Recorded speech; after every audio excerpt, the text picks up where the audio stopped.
Hey everyone, Dr. Charlie Johnson, PT here. I wanted to create a video around one of the questions that I get commonly, okay? So sometimes when people have back pain, numbness and tingling maybe down one or both legs, or even arm pain, numbness, tingling down one or both arms, the question that a lot of people want to know is, Charlie, will I need surgery, or can you help me prevent surgery, right? So it's a scary topic for most people, but when it comes to, let's say, neck or arm pain, okay, but probably more specifically, sometimes a neck problem can cause it, but more specifically, probably back and or leg pain, numbness, and tingling.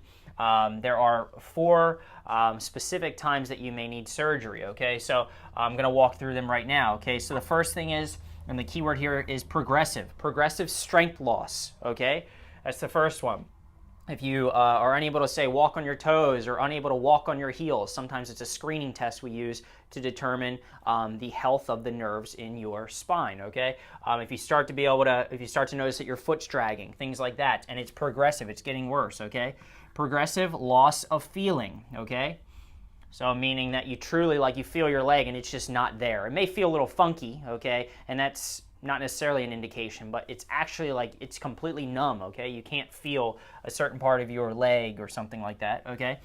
And or loss of bowel or bladder control, okay? So you start to have some type of incontinence, wetting yourself, things like that, unable to control your bowel movements, urgency, things like that, okay? Now notice a common word here is loss.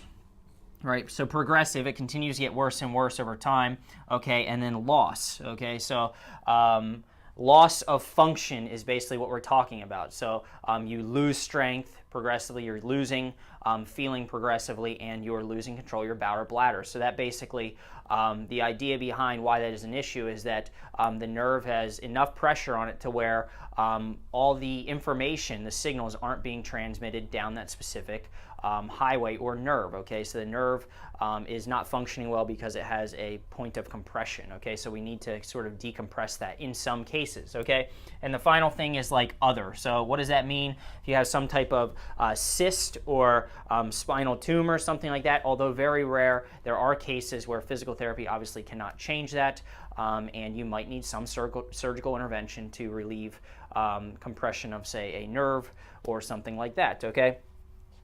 This does not mean, notice, 4 times you may need surgery. There is nothing on here about a herniated disc unless it's causing progressive strength loss, loss of feeling, or bowel or bladder control, okay? But a finding of a herniated disc or a bulging disc, spinal stenosis, arthritis, degenerative disc disease, DDD, none of these things are on here unless they cause any of these issues.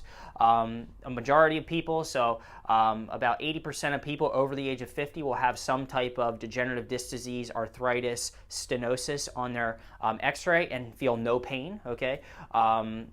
60% of people over the age of 50 will have some type of herniated disc on their image, okay, and feel no pain. So these things a lot of times don't really mean much, okay, and they're not really correlated to pain or problems that we feel. I know, kind of crazy, right? But there was a study, okay, that came out that looked at physical therapy versus surgery for this pain, P and D on the left, okay, pain and disability. So the higher on this axis, the higher the pain or the problem, okay.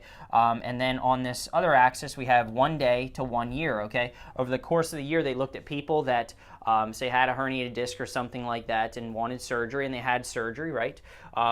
And they looked at the degree of pain and disability at a year. Well, the red line is those who had surgery. So those who had surgery had a quicker drop of, say, pain or disability, but only very slightly so, with all the complications that come with surgery and the expense and the other things that come with it, right? Versus physical therapy was sort of neck and neck or right next to it. So at a year, the outcomes were really no different between those people who had surgery and those people who had physical therapy, okay? The other thing that's not on here as a reason for having surgery is pain, okay? Pain is not in and of itself a reason to have surgery. If it is unrelenting, if you just can't tolerate it anymore, you may be able to get some relief from that, okay? But pain in and of itself is not a reason to have surgery, and many of the imaging findings are not always correlated to the pain or the problems that you feel. So take it with a grain of salt. Here are the real times, the 4 times that you may need surgery. So you'll want to talk to whoever you're working with about these. If you have any pain or problems and or you just want to know more about this, email me directly at charliejohnsondpt@gmail.com or call 484-552-3767. We'll help you out.